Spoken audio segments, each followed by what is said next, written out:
Good morning, everyone, and welcome to 6 a.m. You might be wondering, what are you doing at 6 a.m.? Going to turn on irrigation water. Yeah, you heard me, irrigation water. We get more.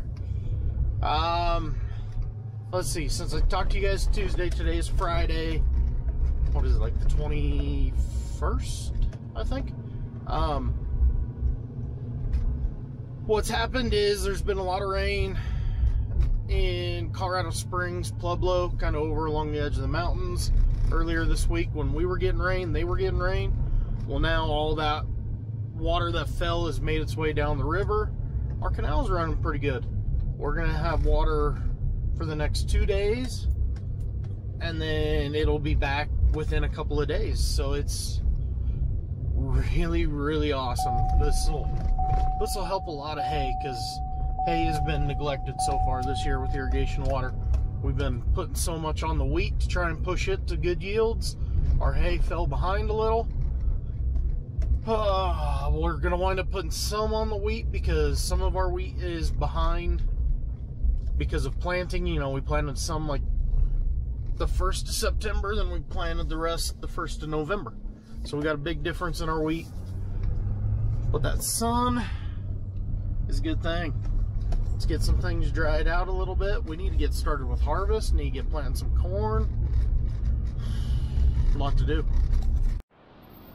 Okay, this ditch is on. Next ditch turns on at 8, and then another one at noon. Let's go get this one to the bottom. Sorry if the wind's a little loud, guys, but I thought I'd give you a quick update on our spring drit. Oh, it's about 6 inches tall so far. This is one of the only fields that's being irrigated because it's under a pivot. Most of the stuff we planted, intending it as ground cover, and hoping, you know, it'll come up, maybe we can swath it and bale it. But the way we've got moisture all of a sudden, we're thinking maybe it'll actually be a true crop. I don't know if we'll silage it or bale it, but it's looking good. I mean, you can see a little bit of stubble out there. This field was no-till. It was forage sorghum last year. We chopped it, grazed it, and then planted it. It's working out pretty nice. And the water has hit the end of the line. The ditch just turns into this catch pond. You can see all the sand built up there from previous runs of water and into the big pond. So that took right at an hour and a half to do the, what is it, 2 miles? Yeah, 2 mile drive or 2 mile adventure over to here. I think I'm gonna go load up a little sprayer, go spray some ditches. We got a little breeze, but it's not bad. Here in southeast Colorado, there's rarely a day you have no wind, so you have to learn to deal with some wind. Surprise, surprise, change plans. Between a decent breeze and the fact that the next ditch needs to get turned on, it's time to go turn on more water. So I'm gonna go get the next one going. Yeah. Just like that, ditch number 2 done. Goes into that jungle mess of a pond. Oh, I guess I shouldn't say the ditch is done, because the ditch keeps going. Some of these guys still have a mile to go to get the water to their farm. But that's where we are done. Now I'm gonna go check some wheat fields, because Big Chief is dying to get started. Man, look at that kochia. That stuff is growing like 4 or 5 inches a day, at least. We gotta figure out how to crossbreed kochia with crops, because that stuff is insane how well it grows, and it's resistant to most of the chemicals we're using nowadays anyways.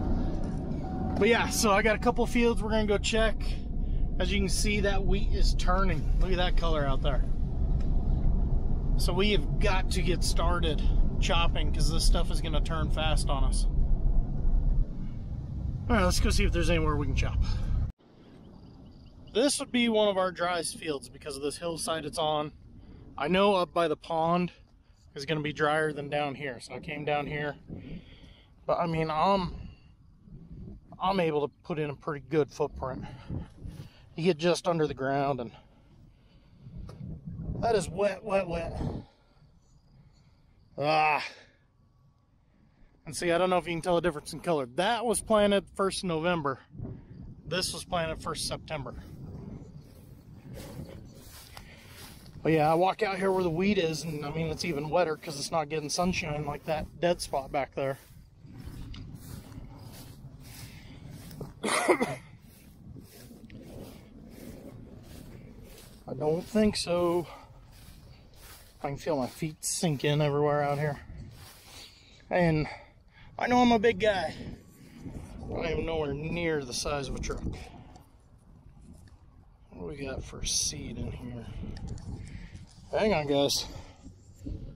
Let me try and get some berries pulled, if there is any. All blank. So the problem we are having with a lot of this, it was stressed so hard through December, January, February, and early March, when we got absolutely no precipitation other than, you know, a little skiff of snow here and there. It stressed so hard, we had to put so much water on it just to bring it back to life. And then our irrigation and rainfall were so sporadic the last 2 months. Everything we put on it was just kind of waking it back up, bringing it back to life, and then we didn't have enough water to keep it going. So a lot of these crops stressed, started putting out heads, and there's nothing in the heads. So I mean, you can see like some of this right here, that's only mid-shin high. It's about 1.5 feet or so. And there's just not a lot of tonnage in that. I don't know. Let's go check another field, see if we can find somewhere else. There goes Big Chief. We don't know what the hell to do. Like I said, guys, this is a problem we are not used to. We've gotten all this rain and we are still currently in a drought. That's how awesome it is here. Oh, but we're looking at that wheat. The problem is it is turned really green from all this rain, meaning it's still growing. The other hand, about half of it's turning golden, which means it's all but shut down. But if we leave it alone, maybe it'll start filling the heads a little bit, because a lot of them heads so far are pretty empty. So, I don't know. We got a problem though, because we are all but out of wheat silage. The feedlot back over yonders is completely out because we've been hauling them some of ours. We got a truck right now loaded, headed to a neighbor who's completely out of silage. Everyone is out of silage, but the fields are muddy and all of a sudden this stuff is growing. But as Dad and I were just joking, this is a good problem because it sure as hell beats the other problem. Now the next question is, can we plant corn? I can sink my heel in about 4 inches right there. So it's going to be soft. The only advantage to this field is it was hay. As you can see, we got a lot of hay coming. So we don't need to spray it right away because we need to irrigate it, get all the hay up, and then spray it. So I don't know. Big Chief's coming up behind me. I'll see what he thinks. We talked it over. We're going to go try plant some corn. We got to get going. So, time to get this thing ready. First thing I got to do is get all these openers raised up. Got to get them all like that. Up about as high as I can without doing that kind of damage, because these friggin' sharp little blades will cut into that metal. But I want to get them up out of the way so that I'm not moving that top crust, because if I start moving that crust and exposing the moisture, it'll probably start building up on my gauge wheels, and then I'll have a complete mess. So what I'm hoping to do is get those up to where nothing is touching underground other than my seed disc openers. Seed is in, graphite is there. Let's go give it a try. So you guys getting cattle sorted, moved around to different pens. We loaded out cattle yesterday, which means the next day it's always time to sort another couple hundred, get them sized up and ready so we know when they're going to ship. I'm assuming these guys are going to go in the pens over there. I made it through the softest area, which should be here at the bottom of this slope along the pond, and it wasn't too bad. I can definitely tell it's pulling hard though, because normally I can kind of steer this around curves, like steering around that hydrant right there. and it was not exactly cooperating. But man, it is a busy day. I don't know if you can see it. We got a crew laying irrigation pipe over there on the sprinkler corner. The feed truck is behind the bales right there. The dust right over there is coming from the grinder, grinding up some hay, feed, cornstalk blend that we feed. And then right in the middle, I think about there, is the cattle truck. He just came back for another load, so we're still moving cattle around. And I don't know where he went, but I just saw the tractor with the weed chopper running a little bit ago, so things are getting busy around here.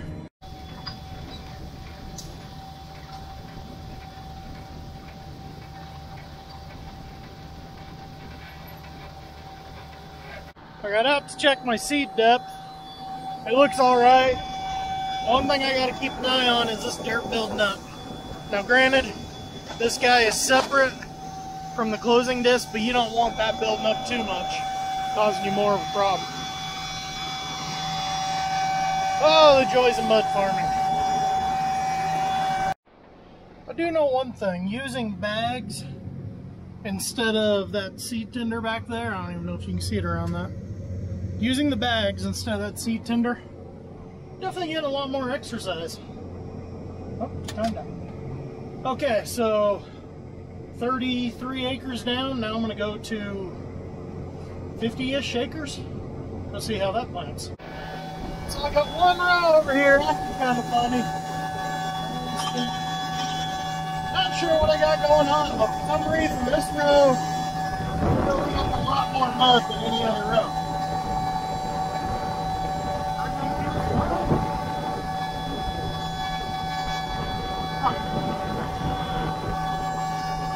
I don't know. Hopefully you guys can hear me over the wind and that vacuum. Here's the baby hay I was trying to show you the other day. So you can row it real nice. It's not a great stand. We got some thin areas, some better areas. But overall, for just patching it in, it's pretty good. Only downside is it's not Roundup ready. So killing weeds is a nightmare. But the rest of it's looking good. I mean, it's another one of those things, just makes you feel like you're farther and farther behind. That is, mid-shin. So good. 18-inch tall or so. It's about time to start swathing hay. But I gotta keep going. I've got not quite a half circle because, let me turn my lens back on. I don't know if you can see the pivot over there. So the top end of the field is kind of right there and it comes at an angle. So I'm just shy of the half pivot, so I'm guessing 45, 50 acres. I'm at like 15. New pivots are always a little tricky because you run into different problems. One, trying to figure out your edges. I mean, this edge is all over the place. I tried to make a straight edge over there and it's all messed up. But then figuring out the circle, I was able to use the tracks here and matched up with the tracks over there to get it to draw a pretty good circle. But when I was planting the outside edge that the end gun allowed us to do, up there I still got about 30 foot. I keep looking up. Up there I still got about 30, 40, maybe even 50 foot of work ground I didn't plant. And on this end, I'm way out into the wheat, or triticale. It's one of those things, it is what it is. Alright, I'm gonna go find a bathroom around here and I can keep going. It's gotta be hiding somewhere around here, right?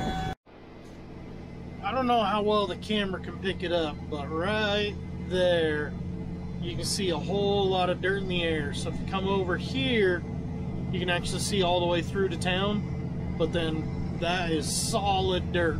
I mean solid dirt. So that is dry land, farm ground, and a construction site out there blowing like crazy. I mean, the wind right now, you could hear it in them last clips, is blowing, I think it's sustained 30, gusts in the low 40s. It's another beautiful day in southeast Colorado. But that right there is a reminder of the drought conditions we are in. This whole, I mean, if you've been following me for a while, you saw my video back in January where we were working on sprinkler corners to get them to quit blowing. So mid-March till now mid-May. It's amazing the world of difference for the irrigated ground and the dryland ground. But that right there shows you the drought we are still fighting right now.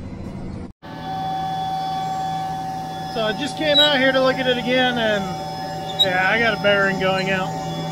It's funny, I watched a lot of YouTube farmers, and Brian Brown over Brian's farming videos, his case planter has problems with those bearings. I have problems with these bearings. So what I'm going to do is just try to get it up another notch out of the way.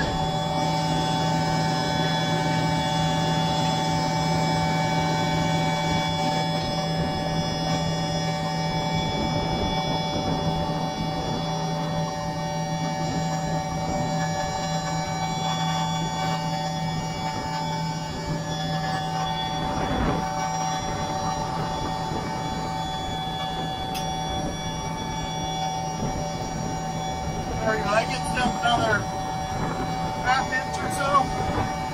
I'm trying not to get it up too high because I don't want it to get up into the middle there.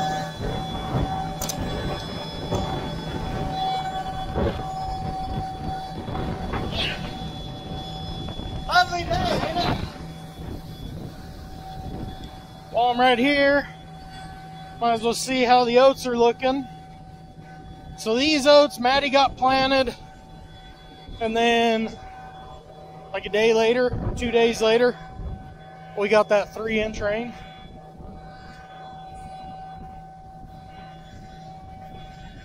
So it kind of varies out here like it would. I can see all kinds of strips from different past tillages. At least they're looking all right. All right, let's keep going. We're running out of time. Oh yeah, I can tell that already looks a million times better. Now the one on this side acts like it's catching a little bit. It's the one right between my duals. So because the field's soft, the duals are pushing up dirt. So them row cleaners are actually having to do something. Whereas out there, the row cleaner is barely even touching the ground.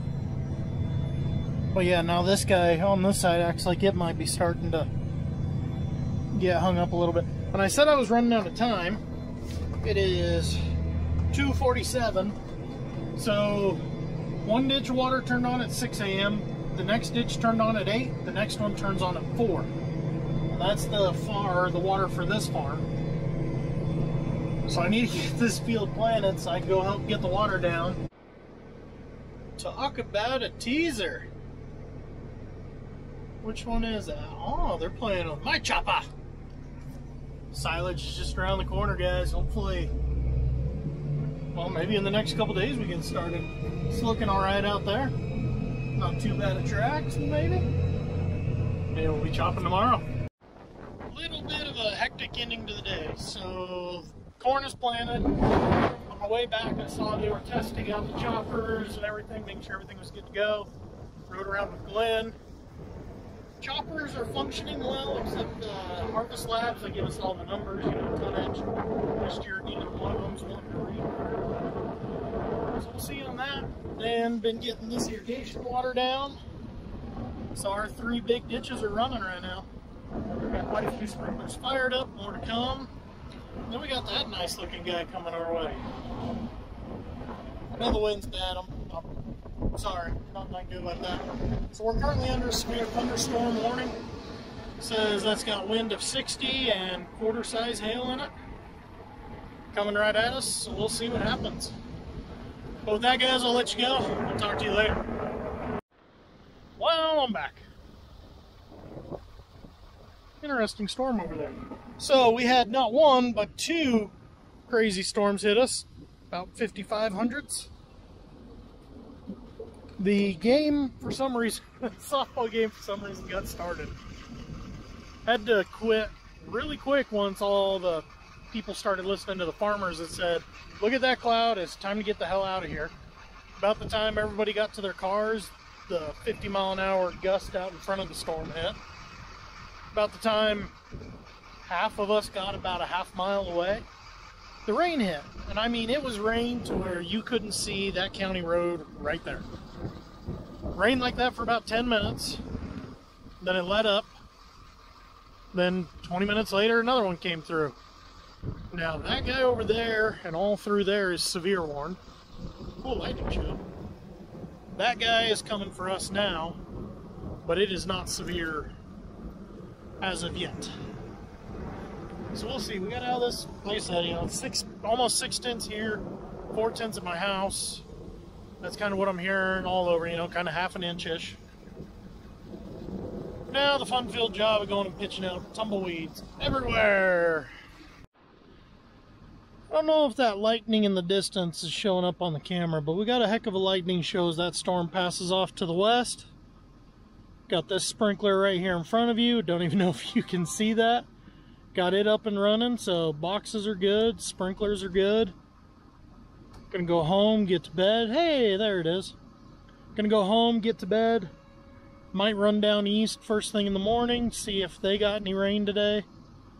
Maybe we can chop somewhere. Or maybe we just wait till next year. I don't know.